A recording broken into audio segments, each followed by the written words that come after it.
there are no good options. And that, in fact, it's a disaster if we go and a disaster if we stay, because there's no coherent policy.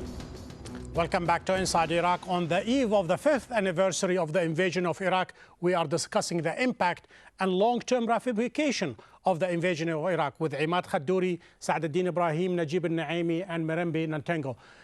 The mystifying question on the mind of everybody, Imad Khadouri, is why? What was the reason really behind this invasion? Was it oil? Was it an agenda by the neocons? Was it Israel? Was it WMDs? President Bush and Tony Blair say we were convinced 100% that Iraq had WMDs. You were a member of the Iraqi scientists in the nuclear field. You have a different opinion? I have definitely another opinion. And even just before the invasion, for 6 months, I was on the internet, I was writing articles denying that Iraq did have any WMDs left. But nobody listened, nobody wanted to listen. And I really take an issue with Albright about a coherent policy, with Dr. Saaduddin that this is mismanaged, or with the American lady there who says we are still looking for opportunities to work with Iraqis. There's a more fundamental issue here. There are no WMDs. A few days ago, there is no connection with Al-Qaeda. All the reasons put forth by the Bush administration and Blair are false. Where is the accountability for that?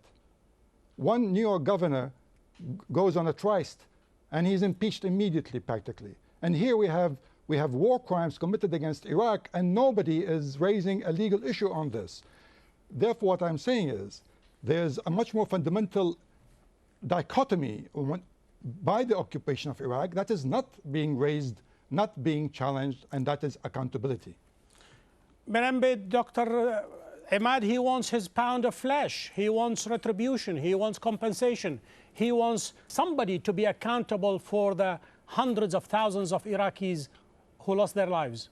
There are thousands of Iraqis that have sacrificed and paid a great price, as have thousands of Americans in this great endeavor in which we are all involved. One thing I would like to highlight at the moment is the critical role that neighboring states have to play in the situation in Iraq. The Iraqi government is making great efforts to reach out especially to their fellow Arab neighbor states.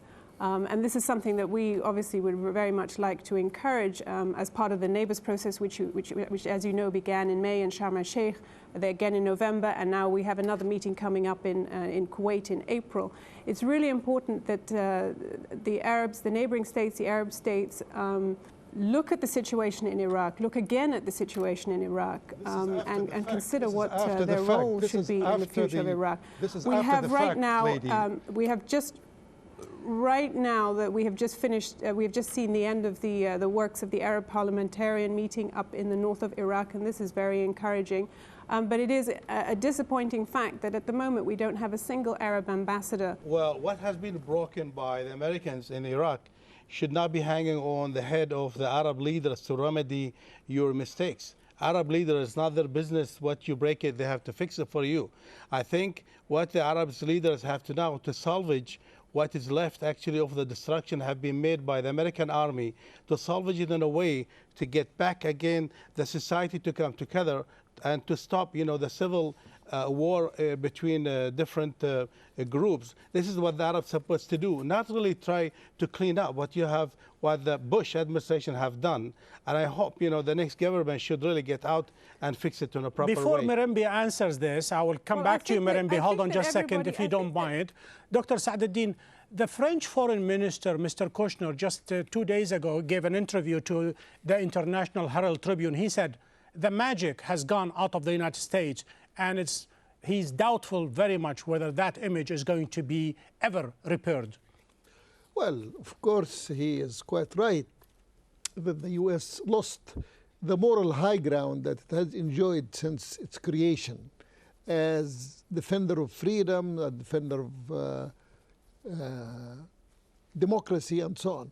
In fact, one of the fallouts of the invasion of Iraq was to give democracy a bad name in this region. We, people like myself, a democracy advocate, can hardly now defend democracy without being associated with the United States democracy promotion, which turned out to be a disaster. There is another side to this argument. We just heard from Madeleine Albright talking about mismanagement. The administration counters by saying the following, that it is too early to find out whether it is possible to see the forest from the trees. Time has to come and to lapse in order for this action, in order to bear fruit. Wouldn't time help somehow in the long term? Absolutely. No, as a student of history, as a sociologist, as an observer of this region, I know that things could change, could evolve. After all, I draw the analogy. If I might. I draw the analogy of the French invasion of Egypt some 200 years ago. French expedition on Egypt was 3 years. Egyptians fought it, forced it out, but those 3 years produced the birth of the modern Egyptian state. Let's listen to Mirembe. Go ahead, Mirembe. If I may go, yeah, just quickly on my colleague's comments here about democracy in the region and in Iraq in particular. I think what is very clear to anybody who is here on the ground is that democracy in Iraq is taking a uniquely Iraqi form. The way it is being discussed, the way it is being formulated, the way it is perceived is a function of the Iraqi experience. It is not something that anybody is bringing in from the outside. It is something that is being conceived and generated here in Iraq. And this is clear to anybody who's watching the process actually from the ground. Just the debate, for example, that's going on right now over provincial powers, the relationship between the central government and the provincial governments, how that is playing out, what are the different powers, how are they going to be allocated. This is a uniquely Iraqi experience. Let's listen to this uniquely Iraqi experience, Ahmad Khadouri. You know, those people who lost their lives, they lost it for the creation of democracy, and this is a price everybody has to take and has to give. Even if the war is illegal, even if the decision was not supported by the international community, Iraqis, they just have to take it. We can do it. We have been saying this. We have been saying to the Americans, we can do it ourselves. We don't need you to be here to overrule and to supervise what we're doing. We can lick our own wounds with our own saliva. Our role is not one of supervision. But the longer they stay, the longer the refugees support. are going to be outside, the longer the killings, the longer the sectarian force, and the longer the Americans are getting killed. What is the reason for their continued stay here? Is it the oil? Is it the oil? Will they leave when the oil law is signed? Is that the point? Mirembe, is it oil? Absolutely not. The oil of Iraq, the natural resources of Iraq are there for the Iraqi people, and everything that we are doing is in support of the Iraqi government so that they can move forward with adopting formulas and mechanisms that work for Iraq so that the natural resources of Iraq can be exploited for the benefit of the Iraqi people. Then why are you there? And I think, as I said, this is... Why are you there? Well, we are here to support. We are here to support and facilitate. I think it's clear to everybody that a secure and stable Iraq is in the interest of not only Iraq itself, stable, but of the region, Iraq was of the not United in a civil States, war. of our allies in the region. You see, I think the United States' Hold on interest just a second, in the Mirembe. situation Dr. of Najib Iraq has is to say very something. clear. Yeah, I am one of the first writer, a jurist who written the international intervention is needed in where there is a chaos and civil war. It's the first article I have written it really as a legal paper in the first of the 90s. I had been opposed by many scholars by saying you are actually advocating the break of the sovereignty of the states. But in the Iraqi case, it doesn't apply because Iraq was not in a civil war. Iraq was not really in a chaos situation. Iraq was just normal system. If the better it was a dictator, then you still until today backing up many dictator and kingdoms, and you know they have no democracy. You know they are breaching international human rights. You know they are stealing the wealth of their I need people. to take one final comment from Ahmad Khadouri between this status and that Iraqi status, or the matters really have a very political agenda, future-wise, which is now admitted they failed. You failed. Life lost, treasures have been spent. 5 years we are into this enterprise, and perhaps there are going to be many, many years. As an Iraqi, as an observer, is it worth it? What is worth it? Toppling the regime and instituting democracy. Well,